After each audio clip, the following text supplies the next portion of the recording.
In this video, we're going to visit some ghost towns in the mountains of Montana, all of which are accessible to the public, and some of them have become parks. I'm so grateful for the opportunity to bring you along on my trip. There is endless magic in Montana.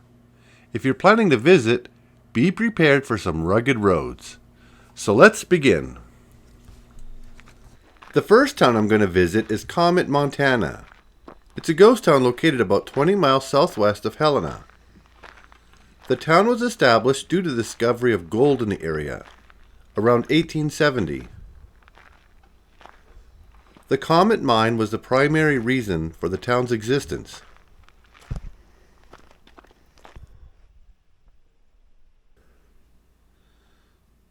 The road in the town is pretty good. Most vehicles should be able to get here with no problem. There are still a handful of residents who live in the area. At its peak, it had a population of about 300 people.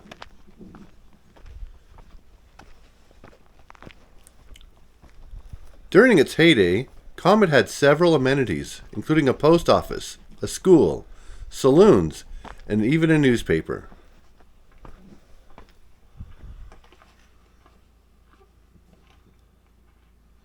By the early 1900s, most of the gold had run out, and most residents had left. The post office closed in 1903.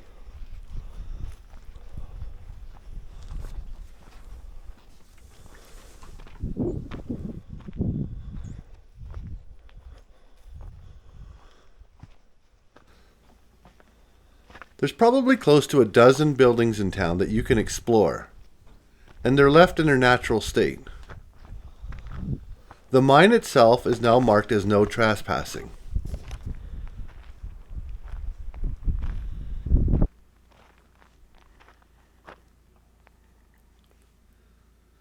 Because this town is in the mountains, I wouldn't recommend trying to come here in winter.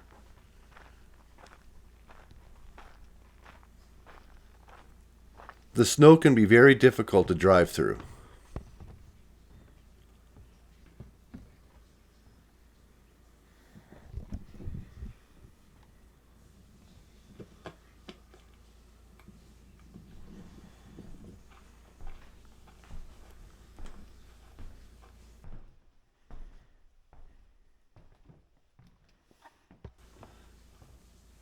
It's kind of hard to imagine living in these very small wooden cabins all winter long.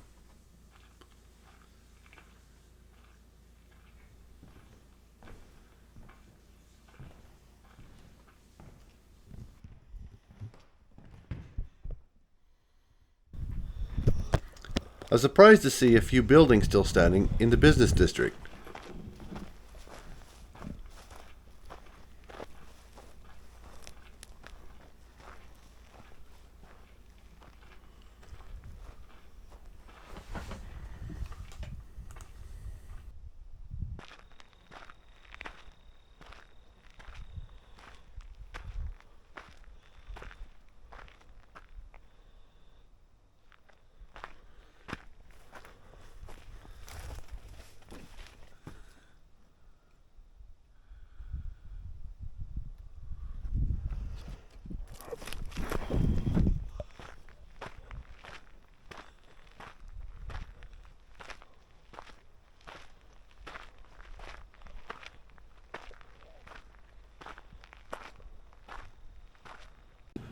Our next town is Elkhorn, Montana. It's located in Jefferson County, in the Elkhorn Mountains, southeast of Helena. And these are the two most famous buildings in town. It looks like they've recently been restored. While it's often referred to as a ghost town, there's still a small number of residents. The town was founded in 1897 during the silver mining boom. And at its peak, it had 2,500 residents. According to the 2010 census, there was only 10 people still living here.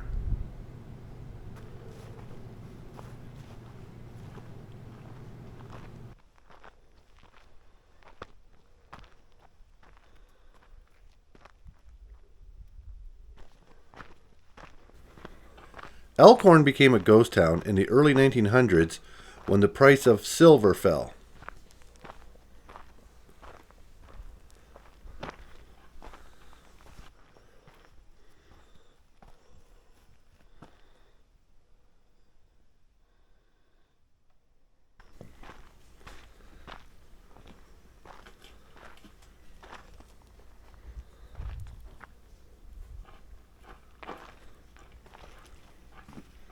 And this part of the town has also become a state park. It was established to preserve these historical buildings.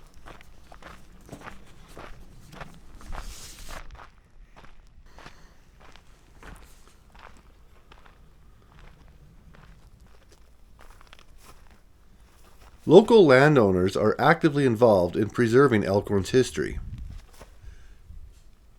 They've installed a lot of informative signs along Main Street to educate visitors.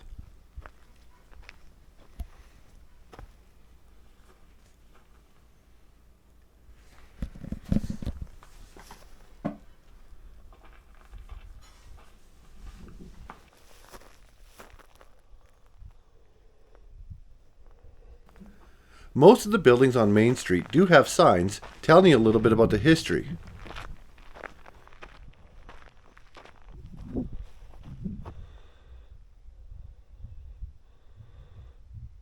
It looks like this was the old school. And these were some famous residents. Their house still stands. The road to get here was pretty easy, but once again, most of these towns that are in the mountains are not really easy to drive through during winter months. Our next stop is Bannack, Montana. It's located about an hour south of Butte, Montana. It's also a state park and an admission fee is required. It was founded in 1862.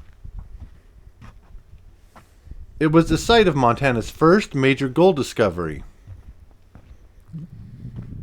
At its peak in 1863, it had about 3,000 residents. And it was briefly the territorial capital. There's dozens of buildings here for you to explore, including a lot of houses. And all the doors to these places are unlocked so you can go inside and check them out.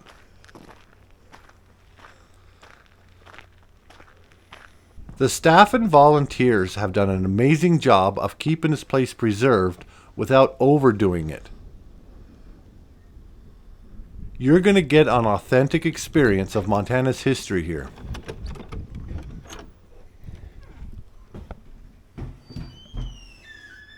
The town is infamous for vigilante activities, including the hanging of Sheriff Henry Plummer and 2 deputies in 1864. They were accused of leading a gang of road agents. This hanging is very controversial. I'll put a link to a video about this in the description below.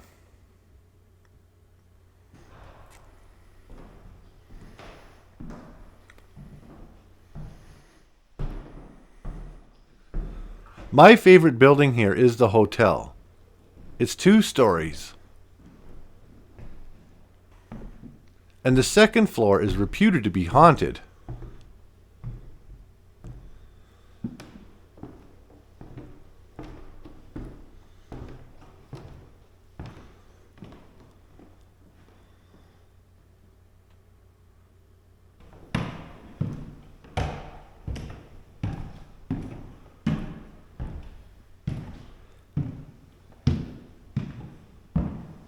It was probably a very fancy hotel for the time.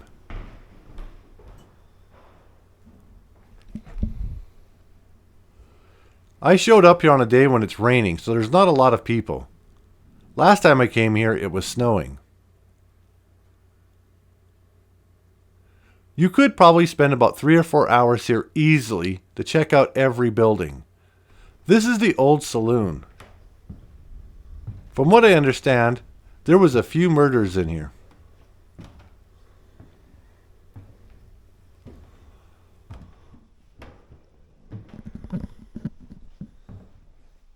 I really like this barber's chair.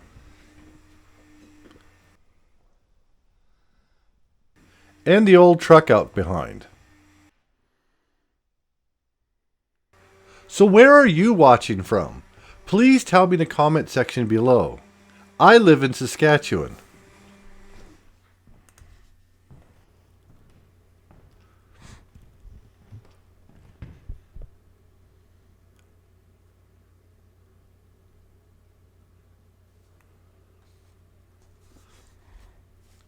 I think this is the Methodist Church, built in 1877.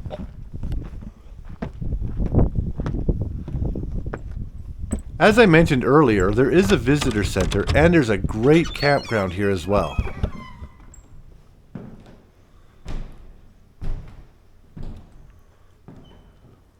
I really enjoy visiting Montana.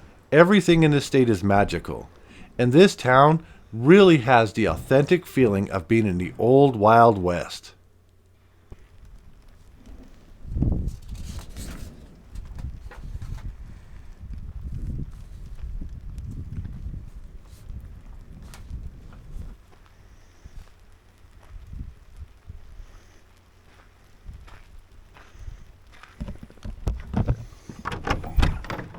Anytime you walk into one of these buildings, as you can see, they haven't restored it, but yet they haven't let it fall apart.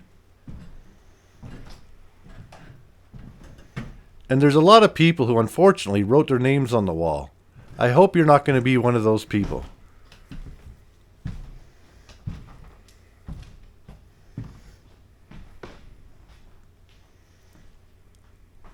It feels like you've just taken a step back in time.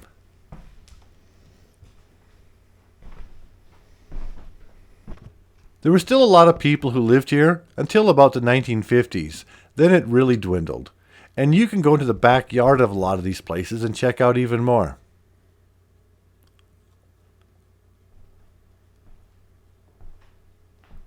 And here's the old pokey. It must have been a very uncomfortable experience to be stuck in here for the weekend.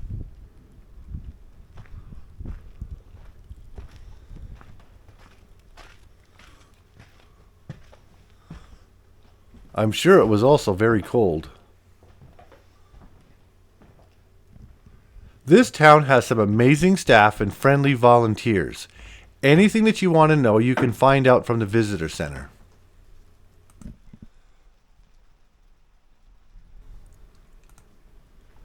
Our next town is Garnet, Montana.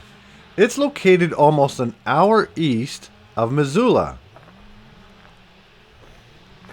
And once again, this is also a state park. There is a parking lot, and you're going to have to pay an entrance fee, which I did right here. And then it's about a 5-minute walk to the town. This town is recognized as one of the best preserved ghost towns in Montana.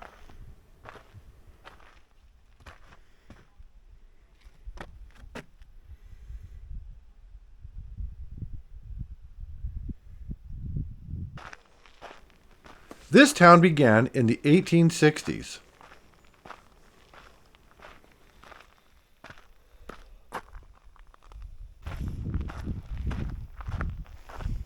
And at its peak, Garnet had about 1,000 residents.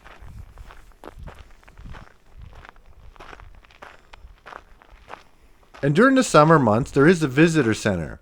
And most of the buildings are unlocked so you can walk around and go inside.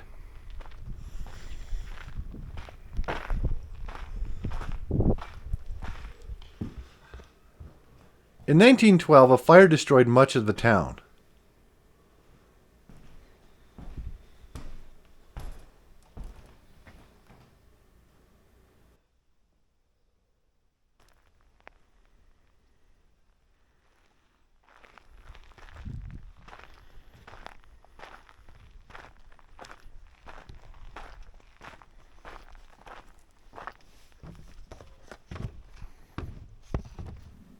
Over the last 50 years, the Bureau of Land Management and the Garnet Preservation Association have worked to preserve the remaining 30 buildings, including homes, saloons, and stores.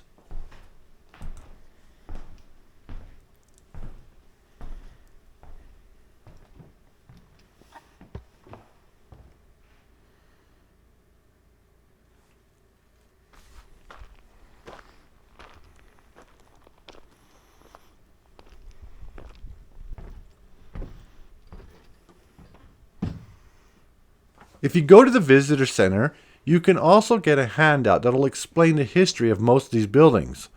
Also, outside of the buildings, they do have place cards available so you can read about the history. And the staff and volunteers here have done a great job.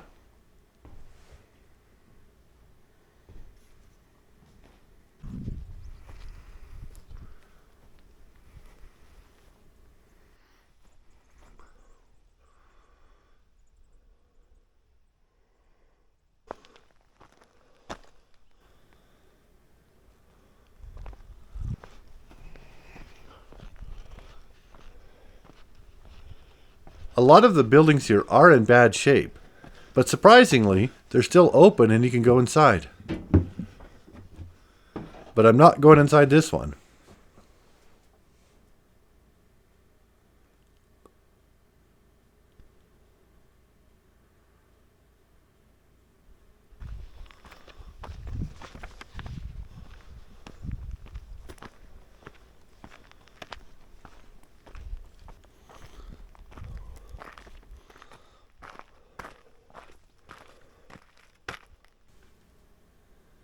I had a really good experience here.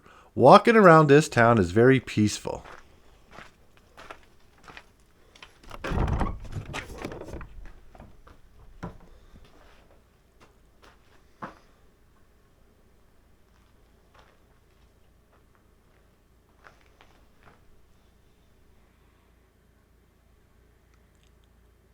Now, when you're visiting this town, it's very important that you visit from the north road. Don't come from the south.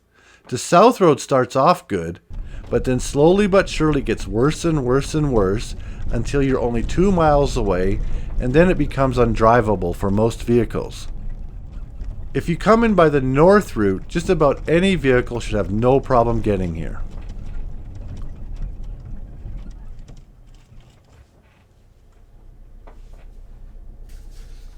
And just down the road from Garnet is another ghost town, Coloma, Montana.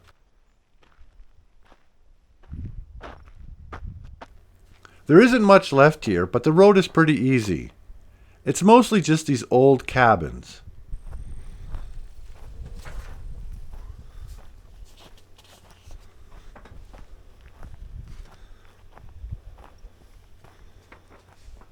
And like most of these other towns, it was tied to the gold rush. It was established in 1893.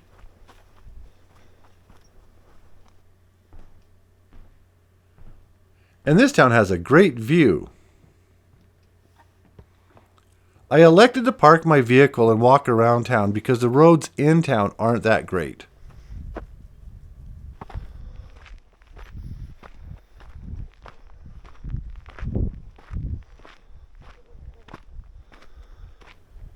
I was told that half this mountain has now been bought by a rich fella from Connecticut. So half the town is marked no trespassing now.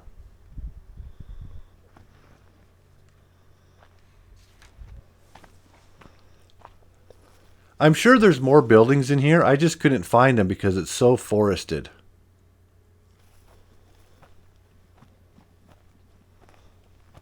And I didn't even think about bears. I should have bought bear spray before I came here.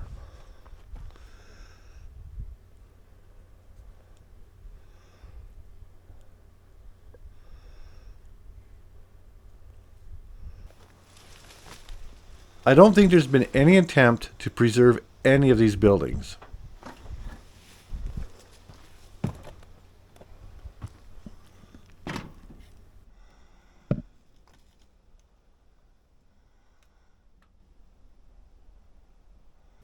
And here's the gate to the other part of town that is now off limits. Our next stop is Granite, Montana. And I happened to show up here just as a hailstorm showed up. It was a little hairy, but I survived. It's located just outside of Phillipsburg, Montana. And this is the most famous building here, the Old Miners Hall.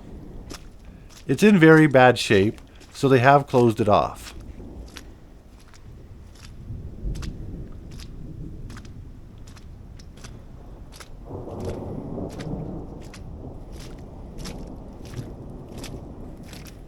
It is a park, and it's only open during summer months. September 30th is the last day this park is open. It's very high up a mountain, so in winter I'm sure this road is not passable. And the road to get here was okay. If you're driving a Honda Civic, it might be a little difficult when it's raining and hailing.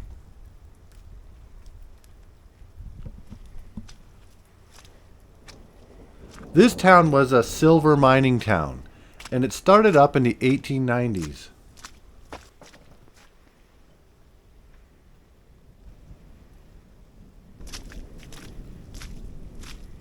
I'm not sure what this building is, but you're able to go inside and check it out.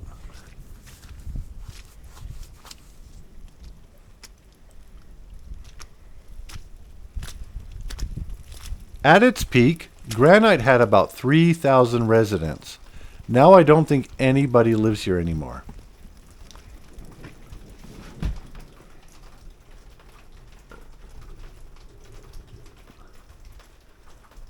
By 1900, only about 140 people still lived here.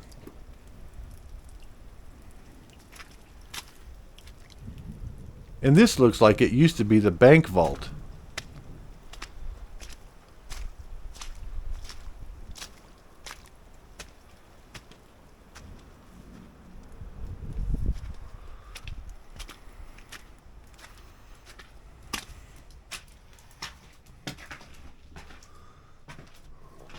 When you're in a lot of these mountain towns, it's a good idea to be prepared that you could come across some wild animals, including bears.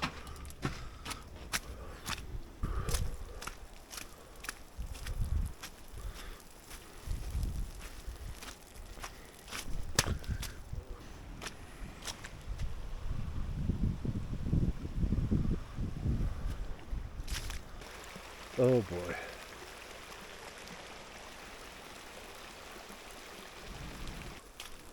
I've been visiting ghost towns for over 20 years now. It never gets old.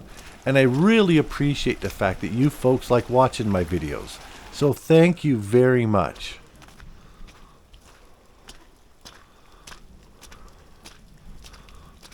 For some reason, this building was completely boarded up.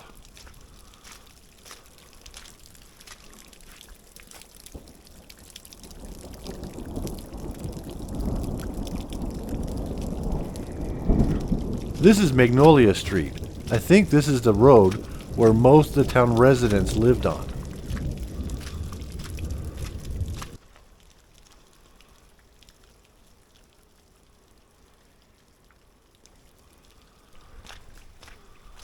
Now I'm walking on the road towards the old mine.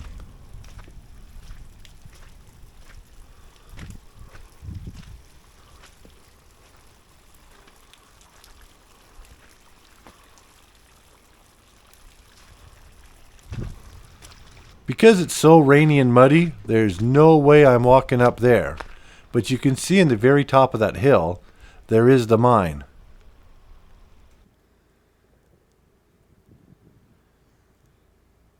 Yeah, too much rain, too much hail. And this building was on the entrance to town, so it probably was like a restaurant and bar. There wasn't a sign or anything up front to tell us what this was. But as you can see, it's in very, very bad shape.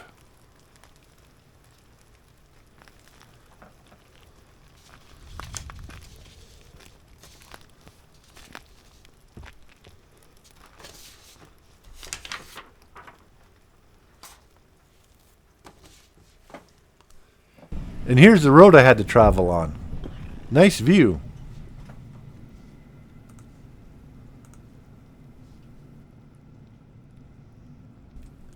Our next stop is Nevada City, Montana. I got here the day after Labor Day, so unfortunately, most things were closed. This was also a gold rush town. It was established in 1863.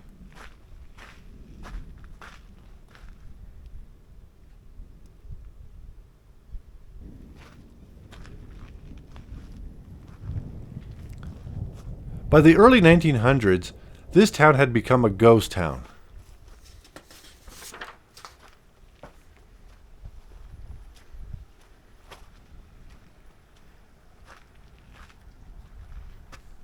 And then in about the 1950s, they started turning this town into an open-air museum. And it's got a lot of really cool things that you can see, even when the park is closed.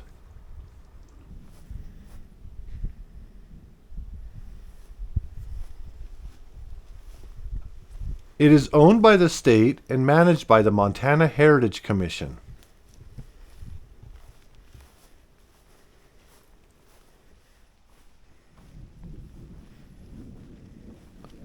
There's about 100 buildings from the Gold Rush era in this town, but most of it you have to pay a fee to get in, and unfortunately today it was closed. And here's the old train station. It looks like they still offer train rides. I really wish I was here for that.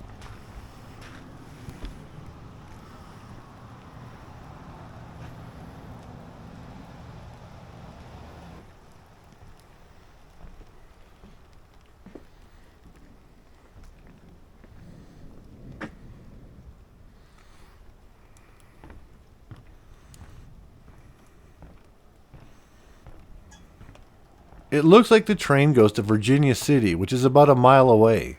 I'll be making a separate video about Virginia City in the future.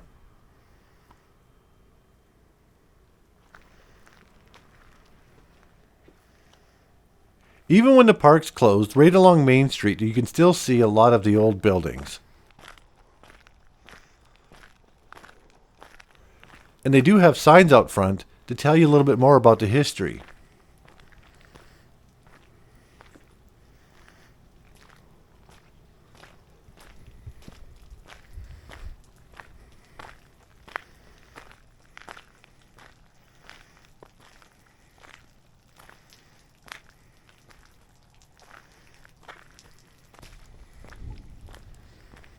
I should also mention, it's a paved road to get here.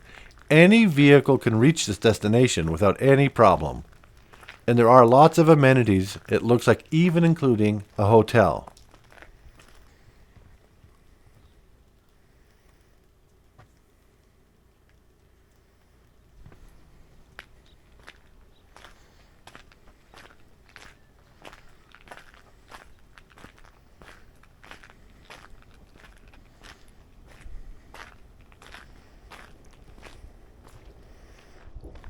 One of these days, I've got to come back here in summer and visit all of these buildings.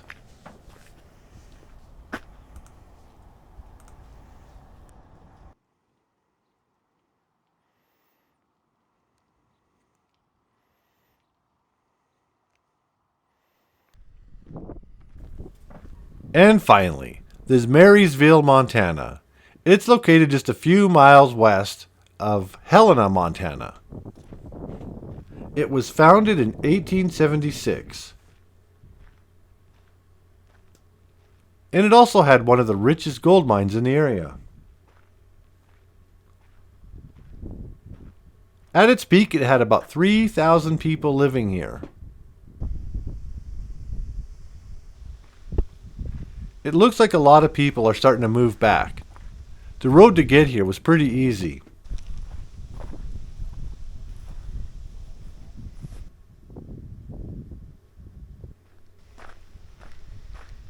There are preservation efforts to save most of these buildings, and they've done a great job.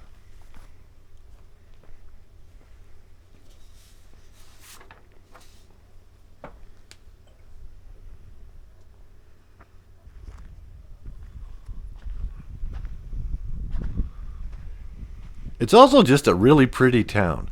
I would love living here. It's high up on the mountain, and the air is really fresh. I really hope you enjoyed this video. If you do have any questions, please put it in the comment section below. And once again, thank you so much for joining me today.